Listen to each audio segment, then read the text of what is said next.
Hello everyone and welcome back to Sendit's Weather channel. Today coming from a very ill Sendit. He's not feeling great. I do apologise about the lack of videos yesterday, but hopefully I'll be back on track very soon. My voice is sounding a bit better now, but yesterday it was unbearable to watch. So yeah, hashtag one like equals Sendit gets better. Anyway, enough of that. Let's get on with the weather. So we're going to start with UKV. We're going to have a look at the precipitation for the next 5 days. We'll have a look at the longer range charts as well to see the upcoming trends for the next couple of weeks, which will take us to the end of February. Now, if you enjoyed today's video, please make sure to... I've got the tissues, don't worry.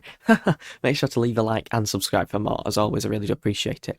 So at the moment, we have a lot of dry weather through the UK. Into Friday, there could be a little bit of sleet or snow actually over the eastern hills of Scotland. As you can see, there's a weather front weakening, which is moving in from the southwest, which could bring some rain to Northern and Republic of Ireland. Could be quite heavy. Then that moves into southwest Wales. As it moves into the UK, it weakens under the high pressure, which is set over and just to the north of the country. And we see little bits of rain. They do strengthen through Friday into Saturday, and they could become increasingly wintry in the northeastern England there, turning more to sleet or snow. Another weather front moving up from the southwest, another area of rain, band of rain moving northwards. It does stall for a time and produces even some snow for the southeast there. Pretty interesting. Well, east, no, King's Lynn sort of area there. Obviously not on coast, but any hillier areas in this eastern portion could see some snow. And then over many parts of central and southern Britain into the Midlands, a heavy area of rain. As we move into Sunday, the colder air does begin to dig in a bit further eastwards, and it could turn more wintry, widespread over northern hills, so the Pennines, the Lake District, northern England, into southern Scotland as well, seeing a few heavier wintry showers. Now as we move to Sunday into Monday, could see this weakening weather front bringing a little bit of snow actually even to the southeast. I'm not sure about that one. Central southern Midlands there, and there as well, moving into northern Scotland, could see some winteriness continue for a while. Another weather front moves in from the west or southwest off the Atlantic, bringing in some rain, turning increasingly to sleet or snow over the highest ground of Scotland. That could give a couple of coverings actually in places, Monday to Tuesday, before the milder air moves in. Now, so this is showing quite less widespread, but some of these runs are showing more widespread snowfalls possibly, but again it's the exact position of the cold and the mild and the dew points. If your dew points below freezing, it increases the chance of seeing winteriness. With the UKV, the dew points aren't that cold, they're pretty marginal. Coldest dew points in the south actually, south and southeast, but in areas such as central and northern Britain, not expecting too much besides over a few hills. Into Monday, there is more a drier air mass moving in, but as you can see, the upper temperatures aren't particularly cold or mild, really. Just kind of around average. Flirting with the east is the cold air. Just think where that is, -12 just out to our east, 100 miles east, 100 miles more west with these colder air masses, and we could have been talking about a completely different story, but they get pushed away by the milder air, which I'm about to show you now, because this is the big trend. do apologise about that, everyone. Yeah, I'll hopefully be back to normal soon. Anyway, high pressure's moving out to our west over the next few days, into the weekend, keeping it quite dry, with winds in from a shallow easterly. But a lot of areas seeing the milder air move in. It's not particularly cold easterly, but the cold air does try and encroach, but the milder air wins out, bringing the winds up from the south. Goes very mild to a very mild pattern. Winds in from the southwest through into the next week, so it looks very pleasant, especially in the south and east. Further northwest was close to the areas of low pressure from towards Greenland and Iceland. Could see more unsettled conditions, but for everywhere else, even beyond day 10, it looks very mild, feeling quite spring-like there for everyone. I'd rather it be spring-like than dull and damp and grey and cold and raining like we're seeing at the moment. I would rather see that, to be honest. I'm sure, let me know what you think in the comments. Would you rather have dull grey and, pretty bland and lots of rain around?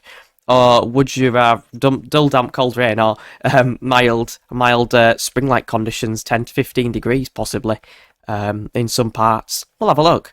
Right, 2-metre temperatures then with the GFS. Favour pretty mild, look, 12, 13, 14 degrees in the southeast there on Sunday to end next week. even by Monday 14, 15 degrees, so pretty mild for the time of year for the southeast there. Yeah, winds in from the southwest. I wouldn't mind that after the failed cold spell, and yeah, I did get it wrong, but I'm not bothered, it's fine. Now the GEM next. The Canadian model has high pressure moving out to our west and northwest, bringing in a slack easterly, again not a cold easterly. Colder areas a bit further south and west with this, but again I think it's a cold bias with the GEM trying to bring the colder air in. Does get pushed away by some very mild air as winds return from a very mild southerly direction, bringing the 10-degree ice firm into the country there to the southeast. Temperatures up to 15, 16 degrees, pretty ridiculous compared to what it is right now. 2.7 as I'm recording this, pretty cold. And then milder air pushes back up northwards again after it weakens a little bit, it resurges back northwards again, keeping it very mild and quite dry as well. More sun settled likely in the west and northwest, but again, not expecting much precipitation around. And then the ECM to wrap things up has a bit more of an easterly southeasterly flow. Again, could be a bit of a mix of rain, sleet, and snow, and before the milder air probably moves in.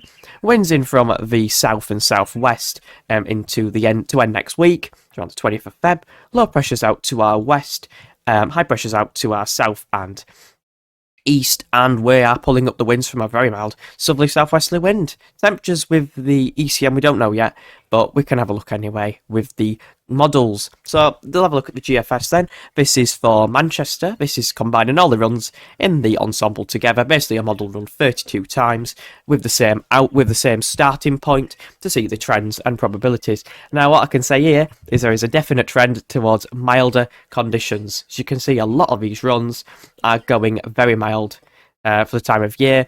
They're going way above this red line, which is the 30-year average for Manchester anyway, and the ensemble average is flying up to the moon. It's going from -5 at the moment to +5. 10-degree change, pretty extreme. There's a little bit of a colder spell, colder snap between 16th and 17th, but doesn't look particularly cold, doesn't look like it's going to bring much to Manchester anyway. Further northwards could be a bit more winteriness mixed in.